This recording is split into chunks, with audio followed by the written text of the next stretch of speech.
Muy buenas tardes para todos, muy buenas tardes para la profesora. Espero que se encuentre muy bien. Mi nombre es Juan Pablo Cruz. En el día de hoy vamos a estar hablando un poco sobre lo que vendría siendo las poblaciones vulnerables y las poblaciones con necesidades educativas en Colombia. Es muy importante también mencionar el rol que juega la película que observamos. Siento que la película nos ayuda mucho a sensibilizarnos un poco de la importancia, ¿no? De que, digamos, estas poblaciones vulnerables y estas personas con necesidades especiales, más que todo enfocadas en la educación, tienen que jugar un rol mucho más importante, ¿sí? No es un rol que solamente mmm, sea por caso específico, sino que, digamos, sea algo que se trate en general en la educación, ¿ya? Entonces, antes de comenzar, primero quiero hablar sobre un poco del concepto de población vulnerable en Colombia. También algunos de los tipos de poblaciones vulnerables en Colombia, aunque realmente no se tiene específicamente, digámoslo así, una clasificación de ellas, pues se puede hacer una mención de algunas de ellas. ¿Ok? Entonces, eso como primer punto. El segundo punto también vamos a tocar un poco del rol del docente en la fomentación de estas. ¿Ya? El docente debe jugar un rol muy importante, eh, digámoslo así, no en la fomentación de ellas, pero también en hacerlas partícipes. Es muy importante también. También vamos a hablar un poco de las poblaciones con necesidades educativas especiales, más o menos cómo se clasifican ellas. Y también hablaremos un poco sobre lo que sería el currículo flexible, lo que sería un PR y lo que sería un PR. ¿Ok? Entonces, para empezar, primero quiero darle como una breve definición de lo que es el concepto de población vulnerable. El concepto de población vulnerable se puede clasificar de las siguientes maneras. Personas que por su naturaleza o determinadas circunstancias de su vida se encuentran en una mayor medida expuestos a lo que es a la exclusión, a la pobreza, a la inequidad y a la violencia, ¿ya? Entonces, algunos de esos ejemplos podrían ser los siguientes. Podríamos tener lo que son mujeres embarazadas, ¿sí? Personas de bajos recursos, adultos mayores, personas con discapacidad, niños, niñas, comunidades indígenas, o sea, lo cual me parece que no debería ser así, pero incluso las podemos encontrar como poblaciones vulnerables, afrodescendientes, personas con diferentes orientaciones sexuales y víctimas del conflicto armado. Todas estas forman parte, digámoslo así, podríamos clasificarlas como grupos vulnerables, ¿sí? Lo cual no debería ser así, por lo menos lo que son nuestras comunidades indígenas digámoslo así, cumplen un papel muy importante en nuestra sociedad.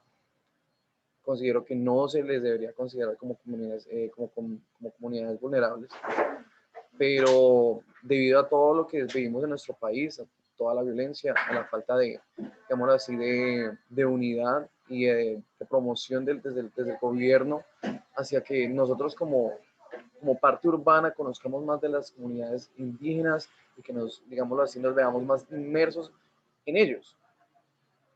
Nosotros venimos de ellos, prácticamente, todos somos indígenas, ellos son nuestras raíces y no deberían ser considerados como comunidades vulnerables.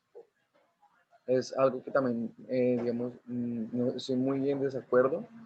Siento que nuestros gobiernos no trabajan con ellos, no son tomados en cuenta como deberían y en muchas ocasiones son violados sus derechos.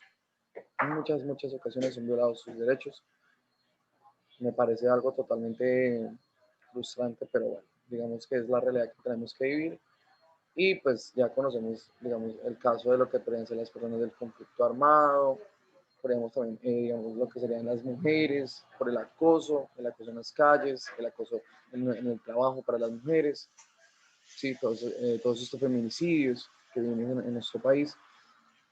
Y también tenemos los afrodescendientes. Siento que, digamos, en nuestro país no es una comunidad tan vulnerable, no como lo puede venir siendo en Estados Unidos, una persona afrodescendiente, sí que se ve tanto este tipo de rivalidades.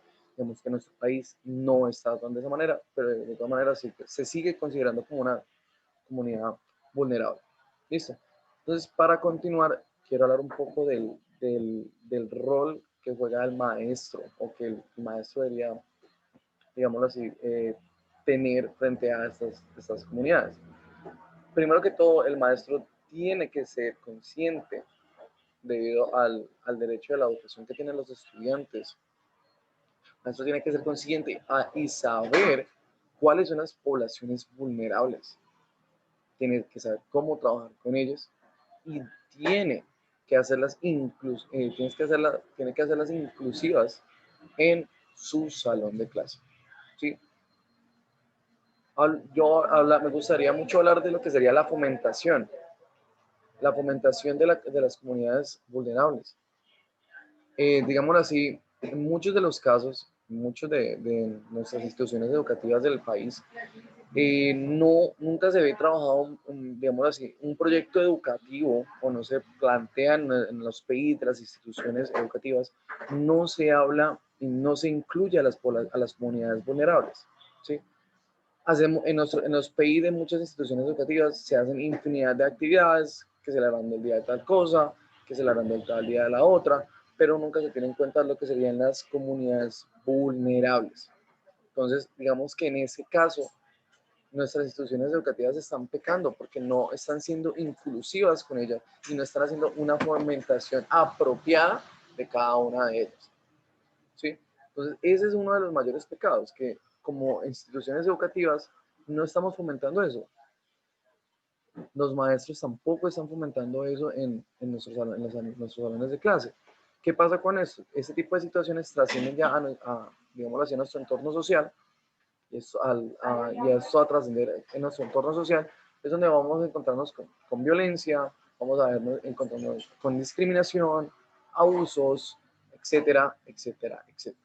Entonces, para mí, debe ser un proceso que debe empezar desde cada uno de los maestros y desde las instituciones educativas con sus PI, con sus proyectos institucionales. ¿Listo? Otro tema que vamos a tratar también aquí viene siendo las poblaciones con necesidades educativas especiales. Entonces, cuando yo hablo mucho digámoslo así, de las comunidades, eh, más bien no son comunidades, las poblaciones con necesidades educativas especiales, me refiero mucho a todo lo que tiene que ver con el tema de la inclusión educativa. Teniendo claro que se puede clasificar las diferentes necesidades, ¿cierto? Digamos que podemos hacer una clasificación de ellas. No todas las personas con necesidades especiales deben ser abordados de la misma manera. No todas las comunidades especiales deberían ser abordadas de la misma manera. ¿Sí? Sin embargo, pasa que en nuestras instituciones educativas nosotros no estamos preparados para trabajar con personas digámoslo así, con necesidades especiales. Nuestro gobierno no invierte en eso. Nuestro gobierno pero realmente no se preocupa por eso. A pesar que hay muchas leyes que, digámoslo así, abarcan este proceso, nuestro gobierno no invierte dinero en la fomentación de la educación especial inclusiva. ¿Ya? Como docentes es muy difícil lograr abordar ese tipo de casos, a pesar de que se tenga la mayor disposición, se tengan las ganas de hacerlo, es imposible. ¿Sí? Entonces, digámoslo así, es algo que tenemos las leyes, pero esas leyes no se aplican de la manera que se deberían aplicar. Y estos niños, como todos los otros, tienen el derecho a una educación. No estamos hablando solamente de niños, estamos hablando de todas las personas que tienen necesidades especiales. Y no todas se deben abordar de la misma manera. Sin embargo, es algo muy triste porque no todas las personas que tienen necesidades especiales tienen los recursos suficientes para acudir a centros especiales que puedan trabajar con ellos. ¿Sí? Muchos de ellos tienen que acudir a nuestras instituciones públicas, pero en nuestras instituciones públicas no se cuenta con el personal apropiado o no se cuenta con docentes formados para, digamos, este tipo de trabajos. ¿ok? Entonces, también vamos a hablar de la ley de estatutoría del 1618 del 2013. También vamos a hablar un poco del decreto 1421 de 2017, ¿sí? Que nos habla también del PIAR, del plan individual. Y digámoslo así que estas comunidades forman un pilar muy importante de la formación y la educación de ellas. ¿A qué me refiero con formación? Cuando somos docentes tenemos que trabajar con todo tipo de personas, con todo tipo digámoslo así, de necesidad que tienen, ¿sí? Pero nunca nos enfocamos demasiado en que debemos primero, a pesar de que tenemos presente que cada ser humano tiene su, digamos, su manera de ver las cosas, ¿sí? Nunca nos enfocamos demasiado en, digamos así, las personas que no tienen necesidades especiales. Solamente trabajamos con las personas que ya tienen muy arraigado o ya tienen, digámoslo así, por decirlo así, un diagnóstico, digamos así, que tienen una necesidad especial y nos enfocamos mucho en ellos. Sin embargo, dejamos de lado que también las otras personas que son consideradas normales también tienen necesidades especiales. Todos tenemos necesidades especiales. Nuestros grupos docentes no están siendo formados para eso. No están siendo formados para eso. Entonces, ahí es donde entramos al choque, ahí es donde, digamos, a pesar de que hay leyes, hay decretos que nos apoyan en eso, el gobierno tiene las leyes, tiene los decretos, pero no apoya a, a esta población, digámoslo así, educativa. ¿Ya? Entonces, antes de continuar, me gustaría tocar el tema de lo que sería el, el currículo flexible también, que es algo que también se menciona en nuestra presentación. El currículo flexible. El currículo flexible se lleva a cabo para que el niño con, digamos así, necesidades especiales logre alcanzar de su manera, de su propia manera, logre alcanzar los estándares de aprendizaje y las metas de aprendizaje que tenga la institución educativa, digámoslo así, programada para el resto del grado. ¿Sí? Digamos que el niño va a tener un currículo flexible en el cual sí alcance esas metas, que alcance esos estándares, pero no los va a alcanzar de la misma manera como un niño, digámoslo así, entre comillas, sin necesidades especiales. El docente digámoslo así, el espacio, la institución educativa, es la encargada de crear este currículo flexible. Sin embargo, gracias a la falta de conocimiento, gracias a la falta de formación de muchos de nuestros docentes de nuestro país, esto no se hace. O si se hace esos currículos flexibles, no se implementan como se deben implementar, no se implementan de la manera que se tiene que implementar según cada niño. Se puede tener presente, tú vas, se revisa en los documentos, pero no se implementa como tiene que ser. Entonces, digámoslo así,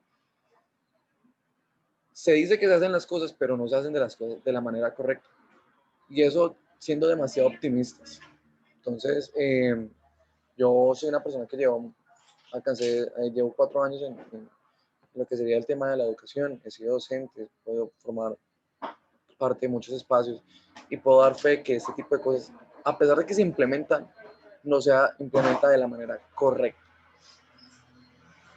También me gustaría hablar un poco de lo que viene siendo el PIAR, lo que viene siendo el Plan Individual de Ajustes Razonables. ¿Sí? Digámoslo así que es una herramienta que se nos presenta para hacer una clasificación y, digámoslo así, también como una separación de las habilidades que tiene el niño con necesidades especiales, de todo lo que el niño sí es capaz de hacer, en lo que tampoco no es capaz de hacer, ¿sí? Sin embargo, digámoslo así, es algo que se puede implementar, pero no se fomenta a las comunidades educativas, no se les fomenta cómo trabajar con esto. No se les fomenta nunca cómo trabajar con este plan individual de ajustes razonables, ¿sí? Se tiene presente el nombre, se intenta, digamos, hacer el diagnóstico, porque también el PIAR nos ayuda a hacer un diagnóstico de a qué podemos llegar con nuestro estudiante, pero sin embargo, puede ser que falta mucho para que se implemente de la mejor manera, ¿ya? Entonces, ya hablando un poco de lo que ya hablamos un poco de lo que sería el currículo flexible, el PIAR y los tipos de necesidades, pues vamos ahora ya a la parte de las conclusiones. Entonces, podemos concluir que tenemos muchas leyes que nos ayudan en los procesos de las poblaciones vulnerables, como lo pueden venir siendo las leyes y decretos que mencioné anteriormente. También la ley 70 de 1993 para las comunidades negras. También hablamos del decreto 1953 de 2014, el decreto 2719 de 2014 también. ¿Sí? Hay muchas leyes que nos, digamos así, nos apoyan en este proceso, sin embargo, no todas se implementan, no todas se rigen, digamos así, se tienen presente. ¿Sí? También tenemos la ley 1098 de 2006 del Código de Infancia y Adolescencia, la ley 1804 de 2006 de ley de cero a siempre. ¿Sí? Tenemos la Constitución Política Colombiana que nos apoya con eso, la Convención Internacional de los Derechos del Niño. O sea, tenemos muchas leyes que nos deberían apoyar con digámoslo así, con estos procesos para estas comunidades, pero nunca, o sea, digámoslo así, nunca se lleva el trabajo como se debería hacer con esas comunidades. ¿Sí? Entonces, digámoslo así, para concluir, es necesario que el gobierno, digámoslo así, haga una reforma de cómo se está, más bien no una reforma, es más que todo como unas auditorías constantes en las cuales se mire cómo se está llevando el proceso de cada una de estas poblaciones vulnerables y de todas esas poblaciones con necesidades educativas especiales, ¿sí? Porque las leyes están, los decretos están, los apoyos están, sin embargo no se está no se está auditando de la manera que se debe auditar si todos estos procesos se están llevando a cabo como se deberían llevar, ¿sí? Nos queda de conclusión también que siendo docentes podemos dejar una marca muy importante en cada uno de estos niños, en cada una de estas poblaciones. Podemos hacer una fomentación de la importancia de cada una de ellas para que cuando nuestros estudiantes, que son considerados normales, que no son considerados con poblaciones vulnerables, tengan presente que ellos también hacen parte de nosotros y que no debería haber una exclusión de ellos y una discriminación en el aula de clase y en nuestra sociedad. Entonces, con esto termino mi video, maestra. Espero que tenga un excelente resto de día y de verdad mis disculpas por mandarlo un día después. Que tenga una bonita tarde, maestra.